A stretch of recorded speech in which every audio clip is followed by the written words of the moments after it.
करते तो पीढ़ी तिवारी से हम जुड़े और हम पार्टी में लगातार काम करते रहे और जिले के हमारे लाभ मिलेगा। जनता सिर्फ वोट करने के लिए नहीं है, जनता को उसका हक भी चाहिए। तो वो मैं कभी किसी नेता के खिलाफ या कभी वैसे भी कभी द्वेष नहीं रखा और अभी भी पार्टी में लगा हूं। हर गांव में हर मोहल्ले में कर्मचारी तो नियुक्त है, जनता को ये सोचना चाहिए कि वो कर्मचारी है कौन जो मेरे वहां ड्यूटी करता है, उसको पकड़ना चाहिए। गवर्नमेंट सैलरी दे। तमाम युवा राजनीति में आते हैं। जी जी बिल्कुल। और किन्हीं कारणों से वोट टूट जाते हैं, तो युवाओं के लिए आप क्या संदेश देना चाहेंगे? नमस्कार दोस्तों, मैं भोलू यादव, आप देख रहे प्रदेश समाचार। इस समय मौजूद हूं मैं ग्राम सभा सोनाड़ी में। कुछ ही महीनों बाद पंचायत का चुनाव चालू होने वाला है और विभिन्न वार्डों में बड़े बड़े प्रत्याशी अपने जिला पंचायत सदस्य का तैयारी कर रहे हैं, क्षेत्र भ्रमण कर रहे हैं, विभिन्न घरों पे जा रहे हैं और लोगों से मुलाकात भी कर रहे हैं, लोगों का दुख सुख जान रहे हैं और तैयारियों में लगे हुए हैं।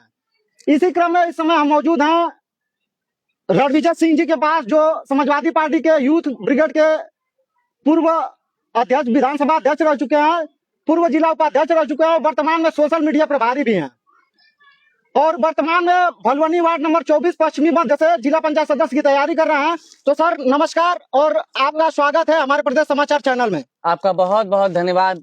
आप नौजवानों की आवाज को लगातार बुलंद कर रहे हैं, एक युवा की आवाज को बहुत ही अच्छे तरीके से जो हमारे युवा हैं उन तक हमारी बात पहुंचाने के लिए एक अच्छा आपने व्यवस्था किया। एक प्रोडकास्ट करने का जो आपका निर्णय था बहुत सराहनीय है। मैं भी प्रत्याशी हूँ जिला पंचायत का, तो कहीं ना कहीं अपनी बात जनता से कहना चाहता हूँ। तो आप हम मिलकर एक माध्यम बने हैं, तो एक माध्यम जो बना है, इस माध्यम से जो जनता की समस्याएं हैं, क्षेत्र की चर्चाएं हैं, उस पर चर्चा होगी और आगे जो होगा हम लोग तो चर्चा करेंगे ही, क्योंकि ये प्रोडकास्ट है तो ये चर्चा के लिए ही बना होता है। जी सर। जी सर, मेरा पहला क्वेश्चन आपसे ये है कि आपने छात्र जीवन से एक युवा नेता बनने का सफर कैसा रहा?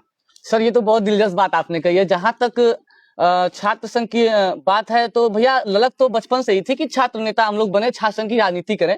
लेकिन दरअसल बात क्या थी कि हम लोग जब इंटर फाइनल हुआ और यही आश्रम बरहज बाबा राघव दास भगवान दास स्नोत्तर महाविद्यालय आश्रम बरहज, तो यहाँ छात्र संघ का चुनाव होता था। हम लोग वहीं जेनिथ सेंट्रल एकेडमी था, तो वहीं हम लोग हाई स्कूल इंटर में पढ़ते थे वहीं पे। तो क्या था कि हम लोग सोचते थे कि छात्र नेता हैं, पोस्टर वगैरह हम लोग देखते थे तो मन में ललक होती थी कि चलिए हम लोग भी कभी राजनीति में आएंगे। तो क्या था कि बचपन से ही हम मतलब सोचते थे कि हम लड़ेंगे। तो क्या हाई स्कूल इंटर पास हुआ, उसके बाद छात्र संघ लड़ने का समय आया तो मैं तैयारी भी उस टाइप का कर रहा था। कई हमारे करीबी दोस्त और कई सारे नेता जो कई बार जिला पंचायत का चुनाव भी अभी लड़े हैं, हमारे कई मित्र हैं जो पूर्व में अध्यक्ष भी रहे हैं, महामंत्री भी रहे, चुनाव कई लोग हारे भी, तो बहुत कुछ सीखने को भी मिला। लेकिन क्या हुआ कि जब मैं एडमिशन करवाने गया, मैं ग्रेजुएशन करने गया, तो उसी साल या उसके एक साल पहले या उसके एक साल बाद चुनावी छात्र संघ का बंद हो गया। इस प्रदेश में जब समाजवादी पार्टी की सरकार थी तो उस टाइम चुनाव होता था, तो हर साल छात्र नेता निकलते थे। अब क्या है कि भारतीय जनता पार्टी की सरकार है, अब तानाशाही करने वाले लोगों की सरकार है, तो छात्र संघ के चुनाव पे इन्होंने रोक लगा दिया है। तो मैं तो कहूंगा छात्र संघ बहाल करने के लिए बहुत सारी लड़ाइयां चल रही हैं। तो छात्र संघ बहाल के लिए अभी अवनीश यादव है, छात्र नेता है, ये लगातार लगे हैं। इलाहाबाद से लेकर पूरे प्रदेश में छात्र नेता लगातार धरना कर रहे हैं। लेकिन ये बहरी गूंगी सरकार ना तो कुछ सुनाई देता है, ना तो ये लोग कुछ बोलते हैं। तो इस पे भी बहुत अच्छा सफर रहा। आपके छात्र जीवन से लेकर के आपको राजनीतिक में लाया कौन? आपके राजनीतिक गुरु कौन है? देखिए बात दरअसल ये है कि जब मैं इंटर पास किया, मैं इंटर में ही था अभी, तो उस टाइम समाजवादी पार्टी की गवर्नमेंट थी। तो मैं ये सोच के पार्टी से नहीं जुड़ा कि समाजवादी पार्टी की गवर्नमेंट है, या मैं तो बहुत छोटा लड़का था, मुझे राजनीति का एबीसीडी भी नहीं पता था। मैं ऐसे समाजवादी पार्टी के एक दो जगह कार्यक्रम में आया जाया करता था, तो हमारी मुलाकात हुई माननीय पीडी तिवारी जी से। उस time PD Tiwari ji Samajwadi party के बहुत मजबूत सिपाही थे और माननीय अखिलेश यादव जी की नीतियों को जन तक पहुंचाते थे और पार्टी के लिए काम करते थे। तो पीडी तिवारी से हम जुड़े और हम पार्टी में लगातार काम करते रहे। और जिले के हमारे पूर्व वर्तमान में जिला अध्यक्ष है खुर्शीद आलम अंसारी, जो यूथ के जिला अध्यक्ष हैं, उनसे हमारी काफी अच्छी ट्यूनिंग थी, मुलाकात भी होती थी। तो लगभग 2017 में 16 या 17 में उन्होंने मुझे विधानसभा अध्यक्ष बनाया था। तो मैं अपनी जिम्मेदारी पूरी तरह से निर्वहन कर रहा था। लगातार हम लोग पार्टी के लिए काम किए और आप राजनीतिक गुरु कह लीजिए तो कहीं ना कहीं बरहज विधानसभा में उस टाइम प्रेम प्रकाश सिंह जी विधायक थे, तो उनका बहुत कम यहाँ रहना होता था। तो यहाँ जो जमीन पे लोग वर्क कर रहे थे, तो मैं कहीं ना कहीं पीडी तिवारी जुड़ा था, वो भी विधानसभा की तैयारी कर रहे थे। तो उनके माध्यम से मैं पार्टी की बात को जमीन तक पहुंचाता था और पार्टी के झंडा को बुलंद करता था।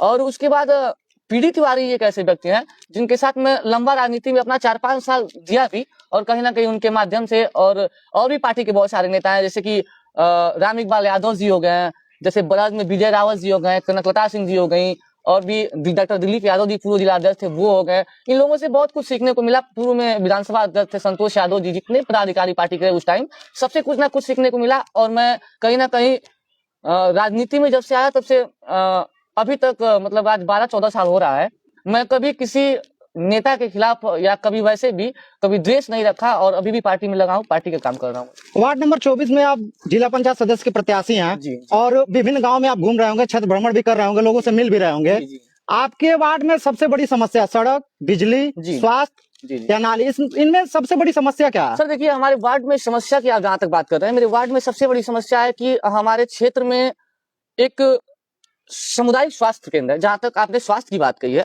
तो हमारे क्षेत्र में एक सामुदायिक स्वास्थ्य केंद्र है। वो लगभग जहाँ जो तक आपके मुझे ग्राम सभा में ही? मेरे ग्राम सभा में ही है। जहाँ तक मुझे पता है कि वो 70 बेड का हॉस्पिटल है। वो समाजवादी पार्टी की जब गवर्नमेंट थी तो माननीय प्रेम प्रकाश सिंह जी विधायक थे। पार्टी के नीतियों और नेतृत्व के द्वारा वो हॉस्पिटल यहाँ मतलब जिस भी तरीके से बनाया गया, यहाँ पास हुआ और काम हुआ और हॉस्पिटल बन के तैयार हो गया।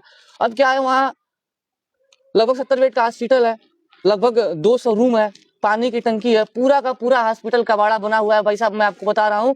उसके बाद वहाँ कोई मतलब बड़ा डॉक्टर नहीं आता है। वहाँ प्यून या कोई कर्मचारी आता है, एक मेड टाइप का कोई आता है, वो पहले खोलते हैं लोग, वो भी दोपहर में कभी बंद हो जाता है। अभी 2 दिन पहले हिंदुस्तान के पेपर में आया था, दोपहर में ही कभी बंद हो जाता है, शाम तक कभी चलता ही नहीं। इमरजेंसी की कोई व्यवस्था नहीं है, क्योंकि यहाँ इमरजेंसी की भी व्यवस्था है, बहुत बड़ा हॉस्पिटल है, लेकिन डॉक्टर आते हैं तो वहाँ रुकते नहीं है, वो 1 घंटा आधा घंटा बैठते हैं और फिर चले जाते हैं। तो ये सारी समस्याएं हैं। वहाँ कई सारे डॉक्टर पेमेंट भी ले रहे हैं, जहाँ तक मुझे पता चला है। मैं इस पे चर्चा कर रहा हूँ अभी, और आगे पता चलेगा तो उस पर कार्रवाई भी कुछ ना कुछ होगा। मैं उसके लिए आंदोलन हेतु बाध्य भी हूँ, क्योंकि मैं आम जनता के लिए हूँ। मेरे ग्राम सभा का भी मामला है और मेरे जिला पंचायत क्षेत्र का सबसे बड़ा सामुदायिक स्वास्थ्य केंद्र है।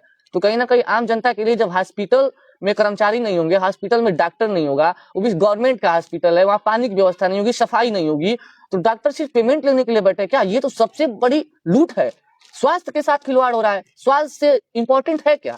जब स्वास्थ्य ही सही नहीं रहेगा तो हम और आप क्या करेंगे? स्वास्थ्य सही नहीं रहेगा तो आप कैसे चलेंगे ठंडी में, बताइए। तो इस हॉस्पिटल के लिए तो आपके कहने का मतलब है कि अगर जिला पंचायत सदस्य, अगर जनता आपको चुनाव जिता के भेजती है, तो सबसे आपका पहला मुद्दा ये रहेगा कि इस हॉस्पिटल को सुचारू रूप से चालू करवाना और जितने भी कर्मचारी यहाँ पे नियुक्त हैं सरकारी कागजों में, उनको यहाँ पे आपके संघर्षों के द्वारा यहाँ पे बैठाना और लोगों को जी बिल्कुल, जी बिल्कुल, लाभ दिलवाना स्वास्थ्य का। बिल्कुल। जैसे मेरा ये है कि यदि मैं चुनाव जीतता हूँ, जनता मुझे उस लायक बनाती है। जैसे देखिए, चुनाव एक अपना अलग विषय है। मैं एक सामाजिक कार्यकर्ता हूँ, मैं पिछले 14-15 साल से काम कर रहा हूँ। मैं एक समाजवादी पार्टी का युवा कार्यकर्ता भी हूँ, और जेड जेन का जो जिक्र होता है बार बार, जनरेशन भी जेड जेन की जो है, मैं उसी जनरेशन से आता हूँ। तो कहीं ना कहीं मेरा कर्तव्य बनता है कि जो हॉस्पिटल है, सड़क है, उसके लिए मैं लड़ाई लड़ूं। वहाँ जो डॉक्टर नियुक्त हुए हैं, जो उसकी व्यवस्था है, फैसिलिटी है, वो तो मिलनी चाहिए ना। वो मिलेगी तभी तो जनता को लाभ मिलेगा। जनता सिर्फ वोट करने के लिए नहीं है, जनता को उसका हक भी चाहिए। तो वो चुनाव अपना अलग विषय है। चुनाव जीतते हैं तो भी हम लोग मजबूती से और आएंगे, और यदि जनता का वैसे भी प्यार है, अभी तो आरक्षण की चिंता है, आरक्षण भी देखना है, वैसे भी हम लोग हॉस्पिटल के लिए पूर्व में भी कई बार कार्यक्रम किए हैं, और बहुत जल्द ही उसके लिए हम लोग बहुत बड़ा आंदोलन करने वाले हैं। एक बहुत बड़ी समस्या है लोगों की कि बिजली की लो वोल्टेज की बहुत समस्याएं होती हैं, और किसी भी ग्राम सभा में अगर ट्रांसफार्मर जल जाता है तो 10 दिन 15 दिन तक ट्रांसफार्मर नहीं लग पाते हैं। लोगों को इन सब चीजों से काफी दिक्कतों का सामना करना पड़ता है। तो इन सब समस्याओं से कैसे आप निदान करेंगे? देखिए, जहां तक जिला पंचायत के चुनाव की आप चर्चा कर रहे हैं, तो जिला पंचायत के चुनाव में जो जिला पंचायत के प्रत्याशी हैं या जो जिला पंचायत जीते हुए लोग हैं, तो क्या है, आप जब चुनाव जीत जाते हैं तो आपके जनता के प्रतिनिधि हो जाते हैं। तो प्रतिनिधि क्या करता है कि यदि जेई से बात करनी हो, एक्सीएन से बात करनी हो, तो प्रतिनिधि बात करके जल्दी वो काम करवा देता है। यदि कोई प्रत्याशी है, सामाजिक व्यक्ति है, और अधिकारियों पे, एक्सीएन पे, जेई पे या किसी से कहता है कि फला गाँव का ट्रांसफार्मर खराब है, आप फला गाँव में ट्रांसफार्मर लगवा दीजिए, तो वो क्या है कि इस समय कर्मचारी बहुत ढीले पड़ गए हैं, डमी टाइप के हैं, बहुत कमजोर हैं। तो कहने का मतलब कि, और तो सबको पता है कि कर्मचारी सिर्फ बैठ के सैलरी ले रहे हैं, और पूर्व में जो जर्जर तार है ट्रांसफार्मर में, जो सरकार तो बहुत सारा पैसा खर्च कर रही है, तो सरकार का आखिर पैसा जा कहाँ रहा है? मीटर तो आप लगवा देंगे, मीटर तो आप लगवा देंगे, लेकिन आपको बिल तो टाइम पे चाहिए। हमारा प्रश्न सर ये है कि अगर किसी भी ग्राम सभा में अगर ट्रांसफार्मर जल जाता है तो वहाँ के लोग समय से ट्रांसफार्मर लग नहीं पाता है, तो आपकी इसमें क्या प्राथमिकता रहेगी? मेरी प्राथमिकता ये, यदि मैं उस काबिल बनता हूँ, तो ये बिजली की जो समस्या है, ट्रांसफार्मर की समस्या है, कहीं उसके बढ़ोतरी की समस्या है, कहीं ज्यादा लोड है, वहां पे ट्रांसफार्मर छोटा है तो उसके बढ़ोतरी का, कम केबी का है, ज्यादा केबी का करवाने का, तो हम लोग उस काबिल होंगे तो कहीं ना कहीं हर गांव में पोल की, बहुत सारे ऐसे मोहल्ले हैं जहाँ पे अभी तक पोल नहीं गया, वहां तक बिजली पहुंची नहीं है, जो नए घर बने हैं गांव से बाहर, वहां बिजली नहीं है। तो बिजली की व्यवस्था हम लोग करेंगे ही करेंगे, पोल की भी व्यवस्था करेंगे और ट्रांसफार्मर की भी करेंगे, लेकिन अब जनता जनार्दन हम लोग को उस काबिल बनाए। वैसे तो हम लोग अभी भी, कोई कहता है तो अपने हिसाब से प्रयास करते हैं, प्रयत्न करते हैं कि काम हो जाए,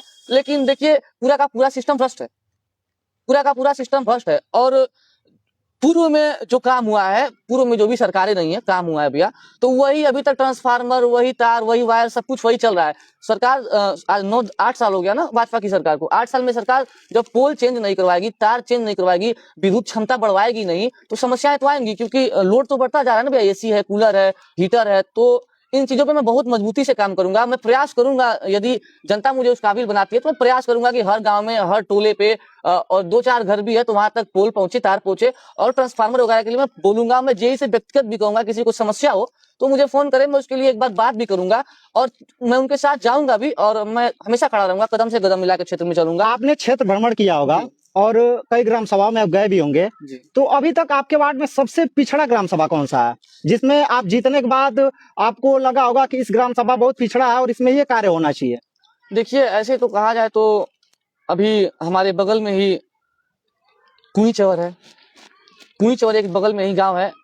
वैसे बिजली की समस्या तो वहाँ है, पीसा खाड़ है, लेकिन कई जगह क्या है, पोखरी वगैरह है, पोखरी वगैरह का निर्माण है, खड़ंजा वगैरह का निर्माण है। तो ये जहाँ चक्रोड वगैरह है, कई ऐसे घर है जहाँ तक सड़कें अभी तक नहीं पहुंची हैं, और कई जगह तो ऐसा है कि कागज में भी दर्ज है, कागज में भी सड़क दर्ज है और सड़क अभी तक वहां पहुंची नहीं है। तो मैं प्रयास करूंगा कि ऐसे मामलों का निवारण करूं और हर जगह सड़क पहुंचे, हर जगह सुविधा मिले। और सबसे गरीब और कमजोर गांव भैया, वैसे तो हम लोगों का क्षेत्र गरीबी से जूझ ही रहा है, शिक्षा से जूझ ही रहा है, लेकिन मेरे नजरिए में अभी ऐसा कोई नहीं रहा है। वैसे गरीब तबके के लोग हैं, लेकिन गांव तो ऐसा मैंने कभी नोटिस नहीं किया है क्षेत्र में कि मतलब कौन सा ऐसा है। हम लोग जब पॉडकास्ट करने आपका आ रहे थे, जी, जी। तो भलवानी कुछ लोग, कुछ गार्जियन मिले हमें, जी जी जिन्होंने कहा कि रणविजय भैया से हमारा एक प्रश्न रहेगा जी जी कि अगर आपको वार्ड नंबर 24 की जनता जिला पंचायत सदस्य का चुनाव जिताती है, अगर आपको भारी बहुमत से लोग जिता देते हैं, जी तो जो गरीब बहनें हैं, गरीब बेटियां हैं, जिनको मतलब यहाँ से देवरिया जिला काफी दूर है और प्रतियोगी परीक्षाओं की तैयारी करने के लिए उन्हें कठिन परिश्रम करना पड़ता है। हाँ। बहुत सारे ऐसे गार्जियन हैं जो अपने बच्चियों को दूर भेजना नहीं चाहते हैं। जी जी तो क्या आपको अगर जिला पंचायत सदस्य बनाया जाता है तो उन बच्चियों के लिए प्रतियोगी परीक्षाओं की तैयारी के लिए क्या आप कोई विशेष सुविधा? जी, देखिए, हम समाजवादी लोग हैं। हम समाजवादी लोग पहले से ही महिलाओं के हक की लड़ाई लड़ते आए हैं। और जब समाजवादी पार्टी की सरकार थी तो कन्या विद्याधन के माध्यम से, राष्ट्रीय दर्जी के माध्यम से और पार्टी के कार्यकर्ताओं के माध्यम से बहुत लोगों का मदद किया गया, बहुत ऐसे लाखों बच्चियों का मदद किया गया। और रही बात मेरे व्यक्तिगत क्षेत्र की, तो मुझसे जो होगा, यदि मुझे जानकारी होती है कि मेरे इस बहन का पेपर है या इस बहन को इस बात की समस्या है, तो वो मुझे कहीं ना कहीं, देखिए भैया, चूंकि क्षेत्र में तो हम लोग घूमते हैं, लेकिन क्षेत्र में यदि कोई समस्या हम लोगों को पता चलेगी तो कहीं ना कहीं निवारण करने का हम लोग प्रयास करेंगे। लेकिन पता नहीं चलेगा तो कैसे कोई होगा। यदि देवरिया किसी को एग्जाम देने जाना है, यदि ऐसी कोई समस्या आ रही है, तो मैं आपके चैनल के माध्यम से कहना चाहता हूँ, किसी को कोई समस्या है तो मेरा नंबर है, मेरा रणविजय सिंह नाम है, सबको पता है, मुझे कोई कांटेक्ट करना, पूरी मदद बता करूंगा। सकते हैं? बिल्कुल, 91 61 22 81 64 मेरा फोन नंबर है। ऐसी कोई समस्या आती है तो मेरी बहनें या उनके परिवार के गार्जियन, जो भी मेरे अग्रज हैं, बड़े भाई हैं, वो मुझे कांटेक्ट कर सकते हैं। मैं मदद करने की पूरी कोशिश करूंगा। हमारा प्रश्न ये था कि अगर प्रतियोगी परीक्षाओं की बहन तैयारी करना चाहती हैं, उनके पास वैसी सुविधा नहीं है जी। कि वो देवरिया जिला जाके लाइब्रेरी ज्वाइन कर सके, तो क्या आप अपने वार्ड में कहीं लाइब्रेरी की व्यवस्था भी करवाएंगे? भैया देखिए, यदि मैं चुनाव जीतता हूँ, जी। जैसे शिक्षा का व्यवस्था तो वैसे सबको पता है, इस समय पूरे प्रदेश में लचात्रस्त है, लेकिन मैं जिला पंचायत सदस्य होता हूँ, मैं अभी तो उस काबिल नहीं हूँ, क्योंकि संघर्षों का समय है, संघर्ष में सब कुछ चल रहा है। वैसे मैं भी संघर्ष ही कर रहा हूँ, लेकिन यदि मैं जिला पंचायत सदस्य होता हूँ तो कहीं ना कहीं मेरे वार्ड में करोना चौराहा है, भलुनी है, टेकुआ है, बरौली है। ऐसा तो हो सकता है कि लाइब्रेरी की, कुर्सी की या बैठने पढ़ने की व्यवस्था कहीं ना कहीं हम लोग उपलब्ध कराएंगे। और जैसे कोई तैयारी करने वाली बहनें हैं या भाई हैं, तो उनको उनके लोकल चौराहे पे या क्षेत्र में सुविधा ऐसी उपलब्ध करवाने की मैं पूरी कोशिश करूंगा भैया। एक समस्या और है ग्राम सभा में देखने को मिलता है कि चाहे जिला पंचायत सदस्य के प्रतिनिधि जो होते हैं, रोड और नाली तो बनवा देते हैं, लेकिन जैसे बरसात का मौसम आता है और जैसे पानी बरसता है, उसके बाद से रोड और नाली एक हो जाता है, ना पता चलता है कि रोड में नाली है कि नाली में रोड है। तो इन सब समस्याओं से कैसे आप निदान करेंगे लोगों देखिए, का? जो हमारे जिला पंचायत की क्राइटेरिया होती है ना कि इतना आता है, आप ये काम करवा सकते हैं या नहीं करवा सकते हैं, तो इस पे क्या होगा कि जल भराव की बहुत समस्या रहती है, नालियां भर जाती हैं। उसका रीजन है, क्योंकि जो ग्राम सभा के प्रधान होते हैं या मनरेगा के माध्यम से साफ सफाई होता है, मनरेगा चलता है ना, वो मजदूर भी होते हैं, उनकी सैलरी भी आती है गवर्नमेंट से। तो मेरे कहने का ये मतलब है कि ये प्रधान और मनरेगा के लोगों को या सफाई कर्मी जो है, विशेष इस चीज पे उन्हें नोटिस करना चाहिए। हर गांव में, हर मोहल्ले में कर्मचारी तो नियुक्त है, जनता को ये सोचना चाहिए कि वो कर्मचारी है कौन जो मेरे वहां ड्यूटी करता है, उसको पकड़ना चाहिए, गवर्नमेंट सैलरी दे रही है, करवाना चाहिए। यदि ऐसा जल भराव होता है और मुझे सूचना मिलती है, वैसे तो हम लोग हमेशा से ये लड़ाई लड़ते हैं जल भराव के लिए, नाली के लिए, सड़क के लिए, सभी मूलभूत सुविधाओं के लिए, लेकिन ऐसा होता है तो सफाई भी करवाया जाएगा। और यदि मेरे अंदर में ऐसा कुछ चुनाव जीतने के बाद होता है, तो मैं प्रयास करूंगा कि बरसात के पहले ही पूरे अपने क्षेत्र का सौंदर्यीकरण करवा दूं, एक बार नाली नाले की सफाई करवा दूं, जिससे आगे आम जनता को कोई समस्या ना हो। सर आपसे एक मेरा आखिरी क्वेश्चन रहेगा जी कि तमाम युवा राजनीति में आते जी हैं जी बिल्कुल। और किन्हीं कारणों से वो टूट जाते हैं, तो युवाओं के लिए आप क्या संदेश देना चाहेंगे? ये संघर्ष के रास्ते पे कठिनाइयां तो आएंगी। जब मैं राजनीति में आया, मेरे पास बाइक भी नहीं थी और मैं पैदल जाता था, करुआना, करमटार, वहां से गाड़ी पकड़ना, पार्टी के कार्यक्रम में जाना, पैसे भी नहीं होते थे, वहां से फिर आना, लगभग ऐसे 4-5 साल चलता रहा। तो संघर्ष तो करना पड़ेगा। पार्टी में यदि जुड़े हैं या समाज में जुड़े हैं तो संगठन में काम तो करना पड़ेगा। आपकी विचारधारा सही रहनी चाहिए, आप अपने कर्म पथ पे अडिग रहने चाहिए, तब जाके आपको सफलता हासिल होगी। और युवाओं को मैं ये कहूंगा कि जब आप राजनीति में आना चाहते हैं तो कहीं ना कहीं आप जिसके साथ रह रहे हैं, आप जिसको नेता मान रहे हैं, किसी के नेतृत्व में काम कर रहे हैं, तो देखिए कहीं युवाओं का शोषण हो जाता है। तो मैं युवाओं को ये कहना चाहूंगा कि आप जिसके साथ रहते हैं, आप जिसके साथ आते जाते हैं, या जिसके साथ भी संगठन में काम कर रहे हैं, आप एक बार इस पर पुनः विचार करिए कि आपका कहीं शोषण तो नहीं हो रहा।